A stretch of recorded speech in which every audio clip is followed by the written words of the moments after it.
በዓለም ዙሪያ ላላችሁ ቅዱሳን ዛሬ ደግሞ እግዚአብሔር በልቤ ያስቀምጠውን የመጽሐፍ ቅዱስ ክፍል እንነጋገራለን። የሐዋርያው ጳውሎስ ሁለተኛ የሚስዮናዊ ጉዞ ነው። የመጀመሪያው ባለፈው ጊዜ እንደተነጋገርነው የመጀመሪያ የወንጌል አገልግሎት ጳውሎስ አድርጎ ነበር። በሐዋርያት ሥራ መጽሐፍ ላይ እንደሚናገረው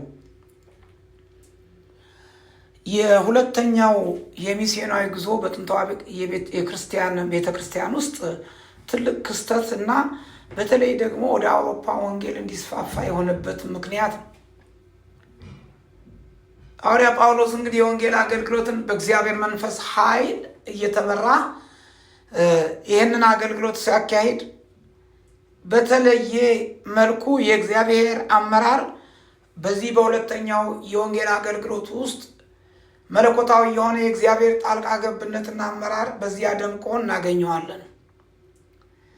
በተለይ ደግሞ የሐዋርያት ሥራ ምዕራፍ 15 ከቁጥር 36 ጀምሮ እስከ ምዕራፍ 18 ቁጥር 22 ድረስ የሚናገረው ታሪክ የሁለተኛው የሐዋርያው ጳውሎስ የወንጌል አገልግሎትን በተመለከተ የሚናገር ክፍል ነው። ሉቃስ እንደዘገበልን ሲሆን በተለይ ደግሞ በዚህ ክፍል ውስጥ የወንጌል አገልግሎቱ በመንፈስ ቅዱስ አማካኝነት እየተመሩ ከሱ ጋር የነበሩ የወንጌል አገልጋዮች የወንጌል አገልግሎትን እንዳካሄዱ እንመለከታለን። እንግዲህ ዘመኑን የቤተ ክርስቲያን ታሪክ ሲናገር ደግሞ ከ49 እስከ 52 ዓመተ ምህረት ድረስ የተካሄደ እንደሆነ ነው የምንመለከተው። ይህ ጳውሎስ ሁለተኛ የሚስዮናዊ ጉዞ በተለይ የኢየሱስ ክርስቶስን መልእክት በዓለም ዙሪያ ሁሉ በተለይ ደግሞ በሮም ግዛት ውስጥ አብያተ ክርስቲያናትን እየተከለ የእግዚአብሔርን ወንጌል እየሰበከ የሄደበት የወንጌል አገልግሎት ነው። ይህ መጽሐፍ ቅዱስ ያስረግጥልን እዚህ ቦታ ላይ የምንመለከተው ከኢየሩሳሌም ጉባኤ ማለት ነው ሐዋርያት ሥራ ምዕራፍ 15 ላይ ከነበረው ያነ ጉዞ አሕዛብ የተለወጡበትና ሙሉን የሙሴን ሕግ መከተል እንደሌለባቸው እንዲያም ደግሞ በአዲስ ኪዳን ትምህርት ውስጥ መግባት እንዳለባቸው የተረጋገጠውን ይህንን የእግዚአብሔር መለኮታዊ ሐሳብ ያለበትን የወንጌል አገልግሎት ያካሄድ የነበረበት ነው። ጳውሎስ የመጀመሪያ የሚስዮናዊ ጉዞ ወቅት የተቋቋሙት አብያተ ክርስቲያናትን በዚህ ጊዜ ደግሞ እያበረታ እያጸና የተከተሉትን ይህንን እምነታቸውን አጥብቀው እንዲይዙ በምንም ተቃውሞ ቢሆን ደግሞ የናዝሬቱ ኢየሱስ የጌቶቹ ጌታ ከነሱ ጋር እንደሚሆን እያስረገጠ በርናባስንና ማርቆስን ወደ ቆጵሮስ ወስዶ ከዚያም ጳውሎስ ደግሞ ሲላስን ይዞ ለወንጌል አገልግሎት የወጣበት መሆኑን እንመለከታለን። የሐዋርያት ሥራ ምዕራፍ 15 ከቁጥር 36 እስከ 41 ድረስ እንዲህ ይላል።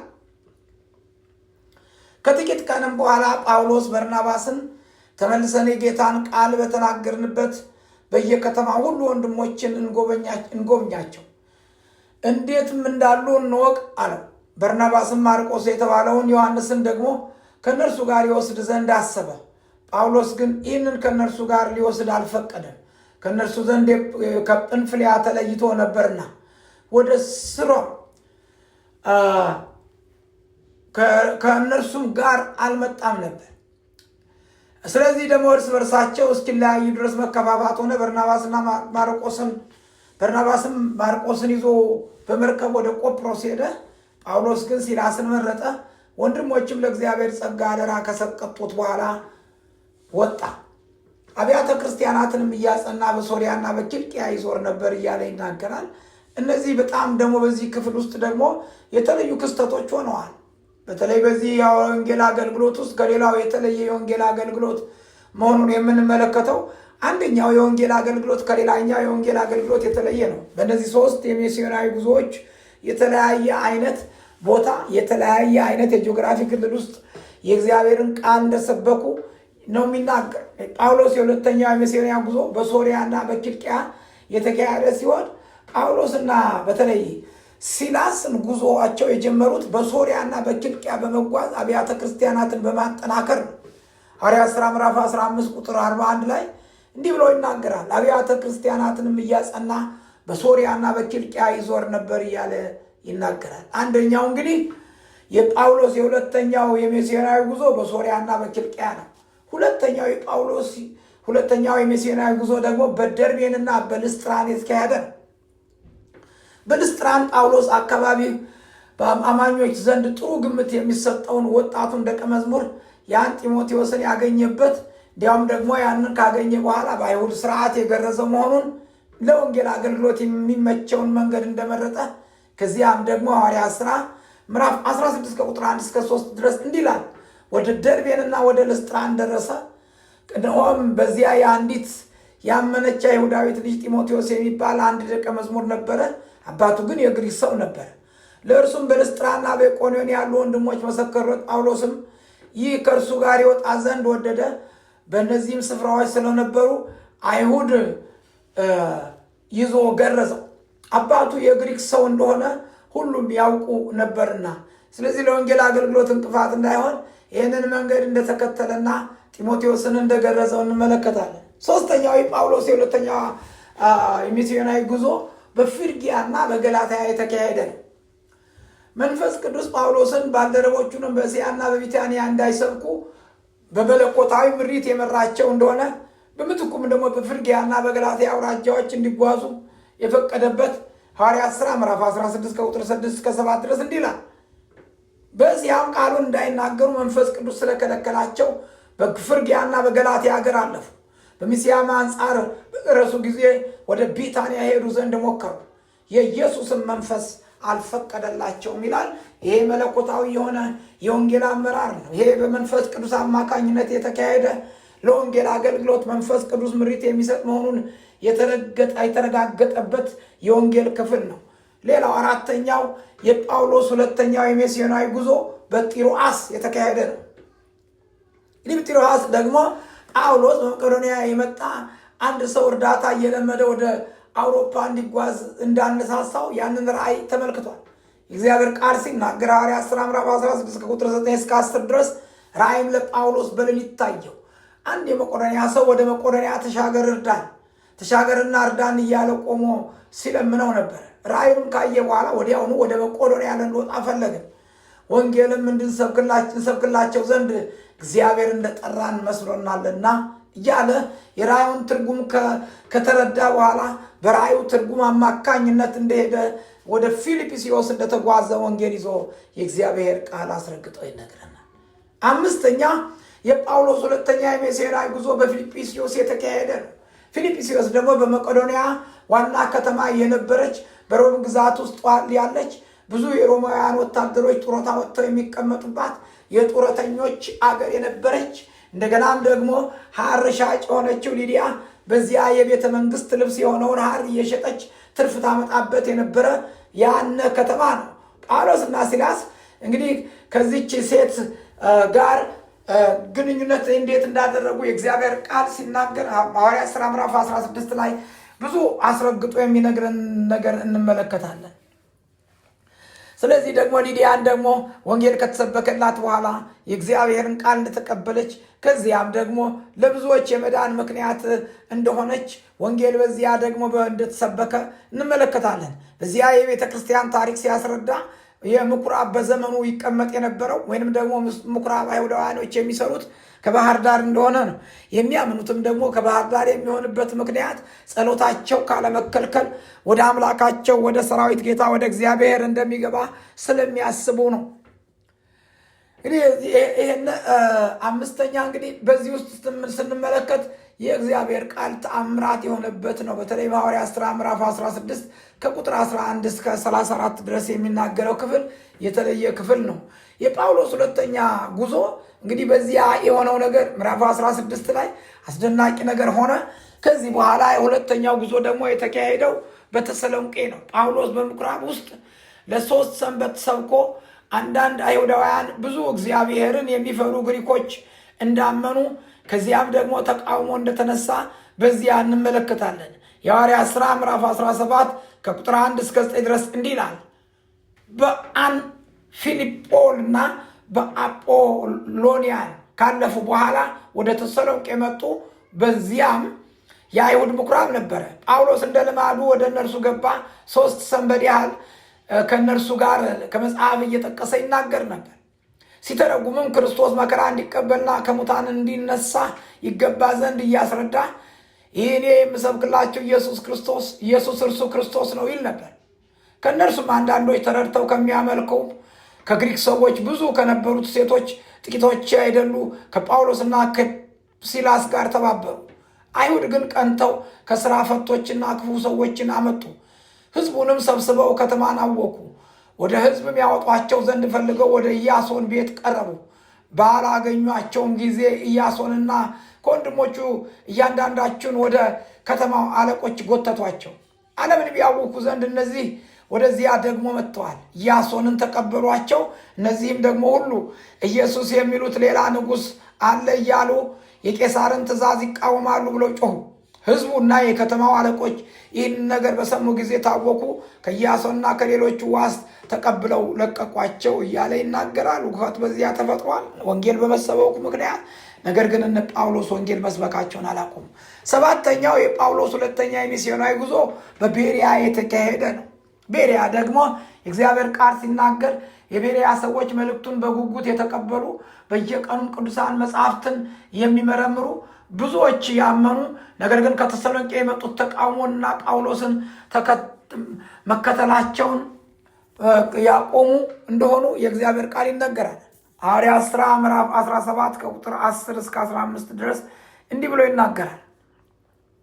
የሐዋርያት ሥራ መጽሐፍ ምዕራፍ 10 ከቁጥር 10 ጀምሮ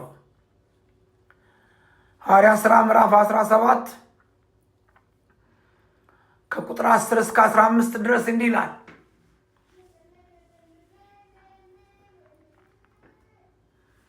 ወዲያውም ወንድሞች ጳውሎስና ሲላስን በሌሊት ወደ ቤሪያ ሰደዷቸው። በደረሱ ጊዜ ወደ አይሁድ ምኩራብ ገቡ። እነዚህም በተሰሎንቄ ከሚኖሩት ይልቅ ልበ ሰፊዎች ነበሩና ነገሩ እንዲህ የሆንን ብለው ዕለት ዕለት መጽሐፍትን እየመረመሩ ቃሉን በሙሉ ፈቃድ ተቀበሉ። ስለዚህም ከእነርሱ ብዙ ከግሪኮች የነበሩ ሴቶችና ወንዶች ጥቂት አይደሉ አመኑ። በተሰሎንቄም ያሉት አይሁድ ግን ጳውሎስ በቤሪያ ደግሞ የእግዚአብሔርን ቃል እንደሰበከ ባወቁ ጊዜ ወደዚያ ደግሞ ወጡና ሕዝቡን አወኩ። በዚያን ጊዜም ወንድሞች ወዲያው ጳውሎስን እስከ ባህር ድረስ የሄዱ ዘንድ ሰደዱት። ሲላስና ጢሞቴዎስን በዚያ ቀሩ። ጳውሎስን የሸኙት ግን እስከ አቴና ደረሱት። እንደሚቻላቸውን በፍጥነት ወደ እርሱ ይወጡ ዘንድ ወደ ሲላስና ወደ ጢሞቴዎስ ትእዛዝ ተቀብለው ሄዱ እያለ ይናገራል። ወደ ሲላስና ወደ ጢሞቴዎስ ትእዛዝ ተቀብለው ሄዱ እያለ ይነግረናል። እግዚአብሔር ቃል እንግዲህ የሚናገረው ነገር ይህን ነው። በዚህ ክፍል ውስጥ የሚናገረው የቤሪያ ሰዎች መልእክቱን በጉጉት የተቀበሉ እንደሆነ እንደገናም ደግሞ ይሄ የቅዱሳን መጽሐፍት የሚለው ትክክል ነው ብለው የሚመረምሩ ሰዎች እንደነበሩ እግዚአብሔር ቃል ይናገራል። ከተሰሎንቄዎች ይልቅ ልበ ሰፊዎች ነበሩ እያለ ይናገር። ስምንተኛ የጳውሎስ ሁለተኛ ሚስዮናዊ ጉዞ በአቴንስ ነው። በአቴንስ ጳውሎስ በአርዮስፋጎስ ከፈላስፎች ጋር ተገናኝቶ ስለነበረ የማይታወቅ አምላክና ስለ ኢየሱስ ትንሣኤ ስብከት ሰጠ። አንዳንዶችም አፌዙበት፣ ሌሎች ግን አመኑ። ከነዚህ መካከል አርዮስፋጎስ የነበረው ዲዮናሲዮስ እና ደማሪስ የተባለች ሴት ይገኙበታል እያለ ይነግረናል። የሐዋርያት ሥራ ምዕራፍ 17 ከቁጥር 16 እስከ 34 ድረስ ይህን ታሪክ በደንብ አድርጎ ዘርዝሮ ይነግረናል። ዘጠነኛ የጳውሎስ ሁለተኛ ጉዞ የተካሄደው በቆሮንቶስ ነው። በቆሮንቶስ ደግሞ ጳውሎስ በቆሮንቶስ ለ18 ወራት የቆየ እንደሆነ አቂላና ከፕርስቅላ ጋር ድንኳን ሰፊ ሆኖ እዚያ ደግሞ ወንጌልን እየሰበከ ተቃውሞ ካጋጠማቸው በኋላ በምኩራብና በኋላም ለአሕዛብ ወንጌልን እየሰበኩ የኖርበት ጌታ ጳውሎስ በራእይ ያበረታው እንደሆነ በዚያ የሐዋርያት ሥራ ምዕራፍ 18 ከቁጥር 1 እስከ 11 ድረስ ግልጽ አድርጎ ይናገራል። አስረኛ የጳውሎስ ሁለተኛ የሚስዮናዊ ጉዞ ወደ አንጾኪያ መመለስ ነው። እዚህ የወንጌል አገልግሎት እነዚህን ሁሉ ካካሄደ በኋላ ጳውሎስ ከአይሁድና ከሌሎች ጋር ከተነጋገረ በኋላ በኤፌሶን አጭር ጊዜ ከቆየ በኋላ ወደ ቂሳሪያ በመርከብ ተጓዘ። ቤተ ክርስቲያንን ሰላምታ ሰጠ። ከዚያም በኋላ ወደ አንጾኪያ ጉዞ እንዳደረገና እንደተመለሰ እንመለከታለን። እንግዲህ የጳውሎስ ሁለተኛ ጉዞ ጠቀሜታ አለው። ለምንድን ነው ይህን የወንጌል አገልግሎት ያካሄደው?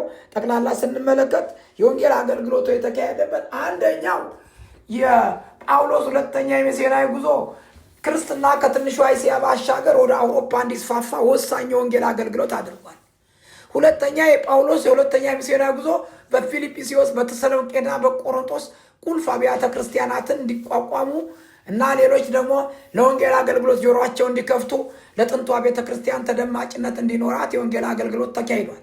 ሌላው ደግሞ ሶስተኛው በጥሮአዳ ራእይን በቆሮንቶስ በተካሄደ ማበረታቻ ላይ እንደታየውና በሚስዮናዊ ስራ ደግሞ የመለኮታዊ አመራር የእግዚአብሔር መለኮታዊ አመራር ደምቆ እንደነበረ የሚያሳይ ነው። አራተኛና የመጨረሻ በተቃውሞ ጽናት ውስጥ የተለያዩ ተቃዋሚዎች ሲኖሩ በወንጌል መልእክት ላይ ቆሞ የወንጌልን አስፈላጊነት መንገድ በጽናት አስፈላጊ እንደሆነ ነው የምንመለከተው። ዛሬ ስለ እኔና ለእናንተ እግዚአብሔር ምን ይለናል? እግዚአብሔር ስሙ የተባረከ። ዛሬም እግዚአብሔር ለእኔና ለእናንተ 4 ነገሮችን ይናገራል። ዛሬም እግዚአብሔር የሚናገረን የወንጌል ጉዞን አድርጉ የሚል ነው። ሌላ ሁለተኛ ዛሬም አብያተ ክርስቲያናትን ትከሉ የሚል ነው። ዛሬም ሶስተኛ ለመለኮታዊ የእግዚአብሔር አመራር ተዘጋጁ ነው። አራተኛ ዛሬም በተቃውሞ ፊት ወንጌልን ይዛችሁ ጸንታችሁ ቁሙ የሚል ነው። የናዝሬቱ ኢየሱስ የጌቶቹ ጌታ አንተ ኃያል አምላክ ስለሆንክ ስምህ ብሩክ ይሁን። ገናናው ንጉሥ በነ ጳውሎስ ላይ ይህን የወንጌልን ኃይል ያስቀመጥክ እግዚአብሔር የዘላለም አምላክ በኢየሱስ ስም በዚህ በአዲስ ኪዳን ላለነው ክርስቲያኖች እግዚአብሔር ይህንን ለሚሰሙ ሴትና ወንድ ባሪያዎች የወንጌል ኃይል የእስራኤል ቅዱስ በላያቸው ላይ እንዲሁም በኢየሱስ ስም ጸልያለሁ። ወንጌልን ይዘው እንዲቆሙ ጸልያለሁ። ወንጌልን ይዘው እንዲጸኑ ጸልያለሁ። በኢየሱስ ስም ኃይል እንዲሆንላቸው ጸልያለሁ። በጌታ በኢየሱስ ክርስቶስ ስም አጋንንታዊ አሰራርና ኃይል በስም ስልጣን እንዲሰበር ጸልያለሁ። በጌታ በኢየሱስ ስም እኔ በዚህ ጊዜ ጸልያለሁ። የክብር አምላክ እግዚአብሔር ሆይ የወንጌልን ጉዞ ባሪያዎች እንዲያደርጉ እግዚአብሔር የዘላለም አምላክ የወንጌልን አገልግሎት የክብር አምላክ ዋና እንዲያደርጉ አብያተ ክርስቲያናት እንዲተክሉ መለኮታዊ ያንተን አመራር እንዲቀበሉ በፊት የክብር አምላክ እግዚአብሔር ለወንጌል ተቃውሞ የጸኑ እንዲሆኑ በኢየሱስ ክርስቶስ ስም ጸልያለሁ። እግዚአብሔር ባሪያዎችን ለታማኝ እጆች አስረክባቸዋለሁ እንድትረዳቸው ጸለይኩ። ስለ ሁሉ ክብር ለአንተ በጌታ በኢየሱስ ክርስቶስ ስም አሜን ነው። ኢየሱስ ክርስቶስ ጌታ